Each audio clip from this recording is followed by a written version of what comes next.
hello friends आसतु आज आम करिया पानिया माछिया तरकारी माछ को भल भाव धोईकी लुण हलदी गलैकी रखिदेली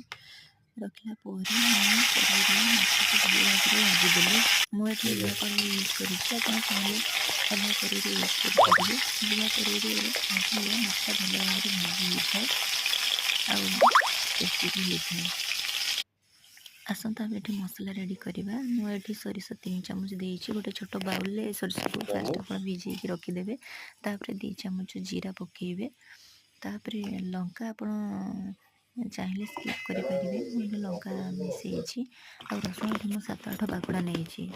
या भल भाव ग्राइंडिंग हो सारा पर मसला रेडी हो गला तापर टमाटो को छोट छोट काटिदेवे पियाज को छोट छोट काटिदेवे छोट छोट काटला भल भाव